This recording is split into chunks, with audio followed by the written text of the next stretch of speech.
I wanted to ask you now, because this is the hot topic, especially in the Muslim community, about your conversion. Yeah. So tell us the story, like what happened exactly. Well, I think a lot of people who've been following me for a while understand that I've been very respectful of Islam for a long time. Yeah, sure.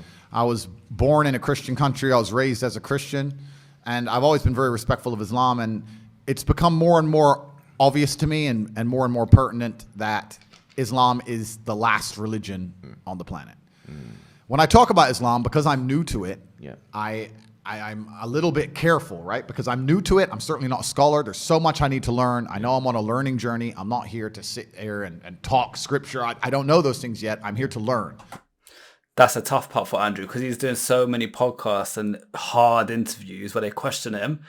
A lot of questions have come up about him being being Muslim, and like they're kind of questioning his behavior based on the religion. Obviously, for certain things he may have said has been way before his conversion. On top of that, like you said, he's still learning, so it's very dangerous to try not say the wrong thing, but also protect what your beliefs are and what you may have said in the past. It's a tough line.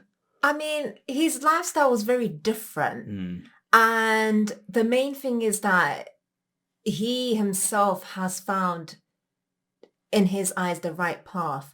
So he's reverted into Islam. And yeah, we're both Muslim. Yeah. And we're still learning. Like, lots to learn. There's so much to learn. Like, you don't know everything. So yeah, he's got, a lot to learn.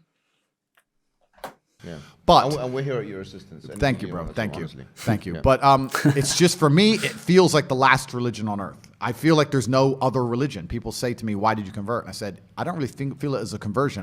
It's almost like I knew God was real, and now I've become religious." And they say, "Well, you were religious before." I was like, "Religious before how? Christian? What does Christian mean? Like, who's not a Christian? You go to Christian nations, and everyone says they're a Christian. Look how they live their lives. Go into the average church. Is anyone actually fearful of God? Anybody? No. The girls are out on Saturday night drinking, and then they turn up to church because their parents made them. Like, there's no substance to the religion, and also, Islam very closely reflects my personal beliefs. Through my personal life, I've learned that if you don't have standards and you're not a strong person who's prepared to defend his ideas, you will be crushed. Yes. And we look at most religions in the world today, which are not prepared to defend their ideas. What's happened to them? They're just getting crushed. And now we have Christian. Like, look at the USA, what's happening there with all the gender identity and the Illuminati-styled music videos and all this devil worshipping. Look at Doja Cat. And She looks like a devil. All of them. And you need to remember that's a Christian country. Not saying, they can't stick up for their religion, but if they stuck to how it was back in the day when Christianity was proper, firm with religion, none of this would be happening.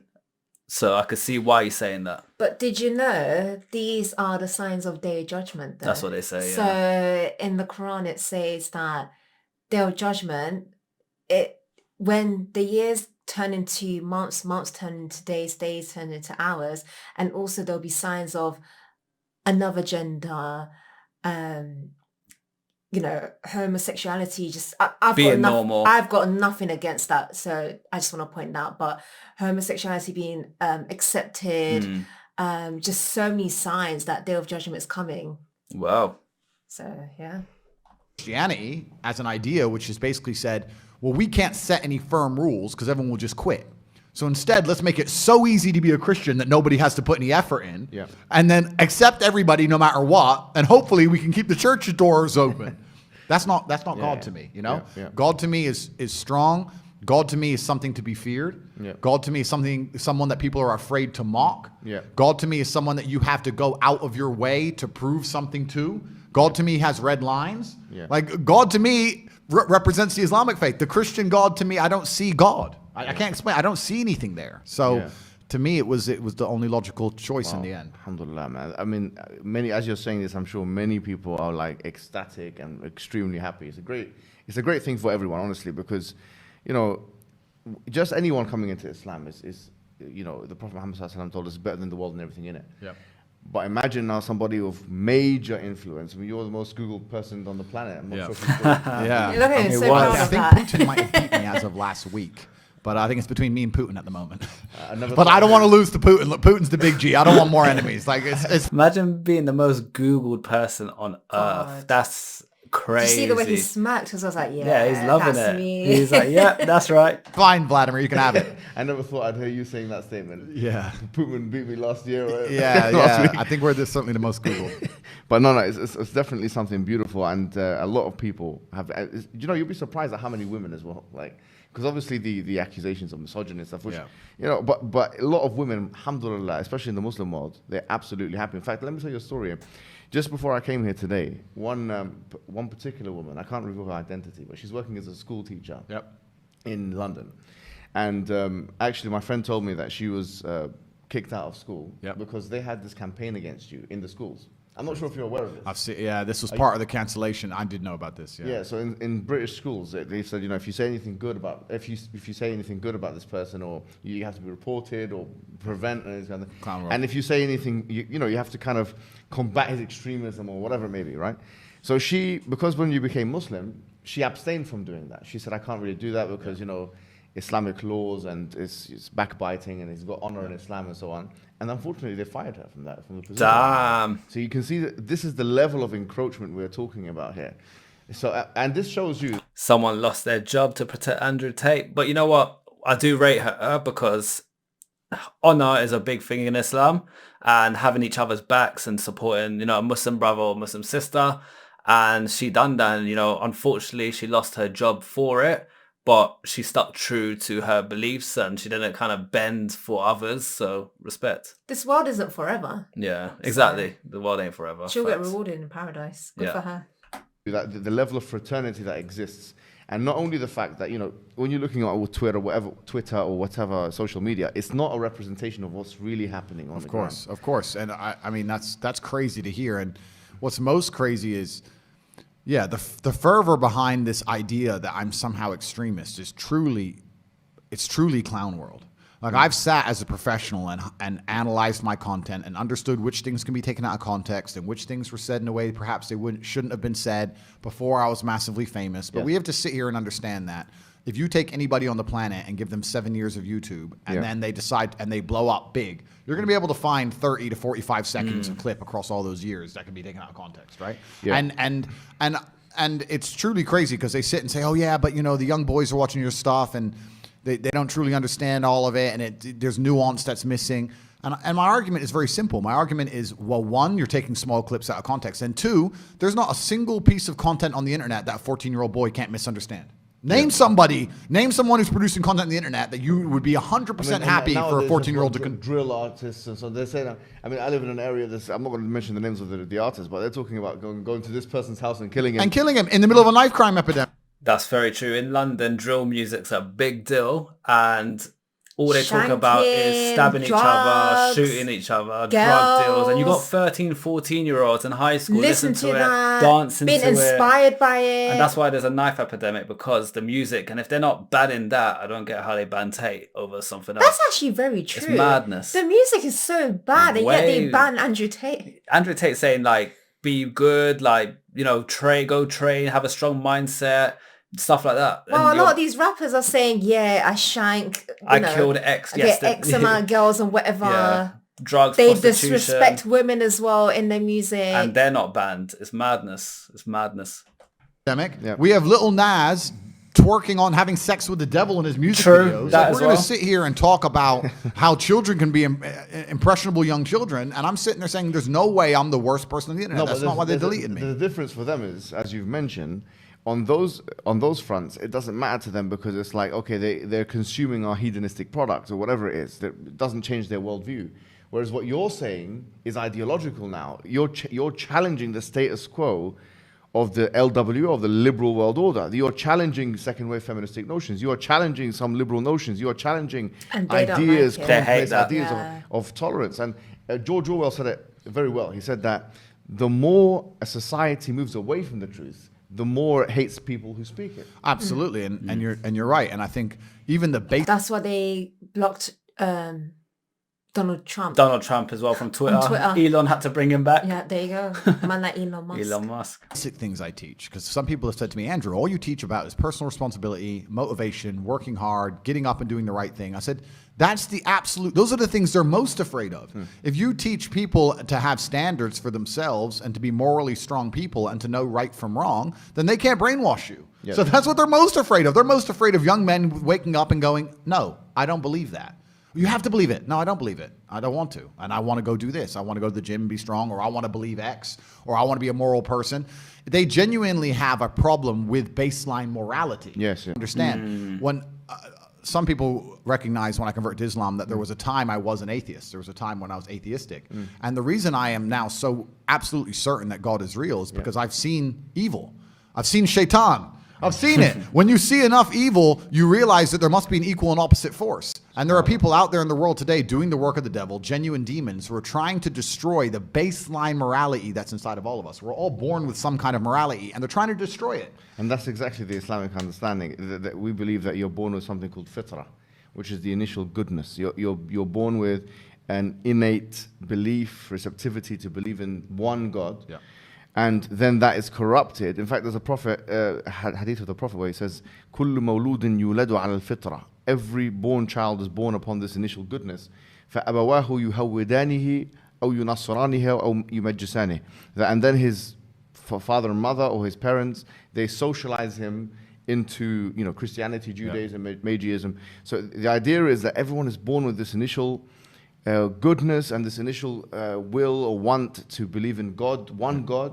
And then, as you mentioned, I mean, it's what you're mentioning here is profound, because you're mentioning a central doctrine in Islam.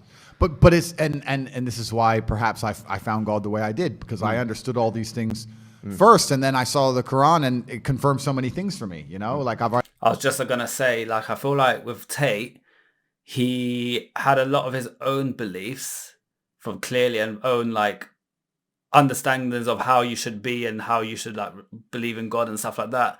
And after reading the Quran, he realized a lot of what's in the Quran matches his initial beliefs without even knowing the Quran said these things. So it just lined up, and I guess made sense for him. Like a lot of it is what he already believes before even reading the Quran. So it just made sense for him to convert.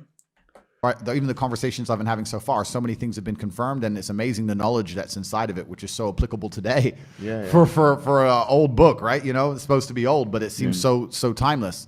But it's truly amazing. But you're totally right. And the baseline morality, I don't think most people understand that when they're doing this under the guise of tolerance, when they're saying be so tolerant that you no longer believe in right from wrong, they're not doing that to make society a better place. They're doing that to empty your brain so that you have no resistance to the slave mind programming. They want to get you to a point where if they tell you the sky is green, you look at with your own eyes and you see blue, but no, the sky is green. That's what they want. So that you. Same way people say, I identify as a cat. I identify that. It's getting, like he said, it's getting to that brainwash level where male and female don't even exist in a way. It's like you make up your own gender nowadays, your own identity. And what you said is true. It'll get to a point where people are so brainwashed and believe anything that's told to them, to the level that they can say whatever, and they say jump, you say how high, basically. That you have to have nothing in your brain that can prevent that. If you have God, if you have I believe this is right and wrong, if you have personal responsibility, if you have self-accountability, if you're a person who sticks up for what he believes, all that's bad to them. They want all of that gone so they can tell you the sky is green. And I don't want to say too much because I don't want the stream to end, but they're going to tell you something much worse than the sky is green. They're going to tell you something else. And they're trying to program us all into slaves, and it's scary. I remember when I was in my undergraduate days, and I was reading a particular book by this guy called Jeremy Bentham, who became the spiritual forefather of J.S. Mill, who is the father of social liberalism of today. And I remember reading this because it was so powerful, because it linked to something I read in the Quran. He said that, you have two gods. He said you have the God of pain and you have the God of pleasure. And I thought, this is so interesting. The Quran states, أَفَرَأَيْتَ مَنِ اتَّخَذَ إِلَهُ هَوَاهُ. Have you seen the one who takes his own desires as a God?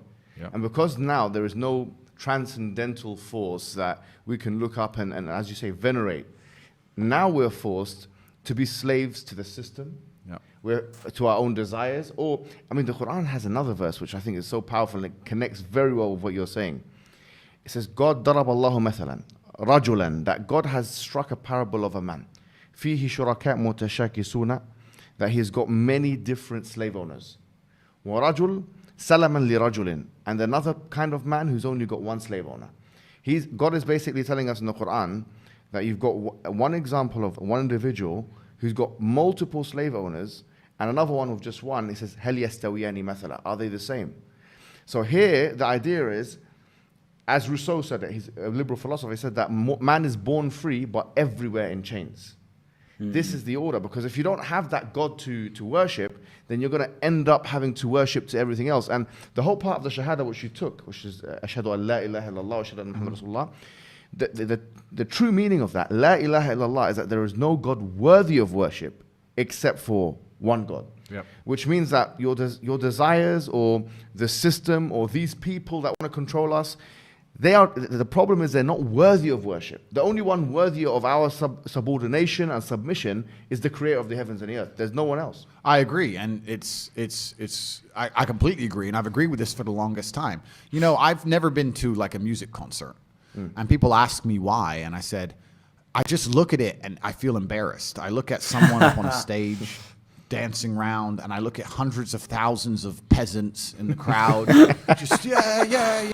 I don't want to say this, but I've never been to a music concert, and he's literally said the reason why I don't go to music concerts is just a bunch of people who are like worshipping this person that's on a stage. Not forget like, oh, they think they're a god or nothing. I'm not saying that, but it's like, how are all these people just worshipping this fucking one? It just don't make sense to me. And they're all sweaty, it's dirty. Everyone's drunk, drugs. I went to one concert in my life, and it was Tory Lane's concert. Right. And Tory Lane's good. I had a lot of fun. I know. lie. I guess it's fun, Yeah. but I don't know, man. I can't drag myself to go to a music concert, travel, pay a lot of money for tickets just to be in a sweatbox. That's how it is for me. Yeah, I'm like, A drug-infested alcoholic sweatbox. it's I feel cringe. It's like secondhand It is. embarrassment when I see these festivals and everyone's losing their mind, or these music concerts. I genuinely feel embarrassed for the people who go, because to me that is a form of worship. Like, you can listen to the music at home for free. You don't have to wait in that line and stand out in the cold. Like, I don't know. Perhaps it was a bit extreme, but I've always known that they're trying to give us false idols to some degree. And when I speak to atheists, they go, oh, I don't believe in God. But they've signed up so hard to the liberal woke agenda. They're as religious as anybody, but they're just believing in the wrong things. They're believing in degeneracy, and they're believing in the work of the devil. So humans always need something to believe in. And it's a great thing you said about your own desires. It's like, one guy I was talking to since my conversion says, it's interesting that somebody with everything, all the Western world, everything somebody could want, has now converted. And I said, yeah, because even before my conversion, I understood that hedonism is a black hole, and you can never fill it. You're never going to be able to have enough girls to be happy with girls. You're never going to be able to have enough money to be happy with money. You're never going to be able to, drink enough to be happy with drinking. Like, it's a black hole, and you can pour endless things down it, but you'll never fill it up. And you need to have some degree of self-restraint. And I've always been a very disciplined person. I've never made mistakes. But certainly, the higher power is going to give you more satisfaction in your heart than endless insanity.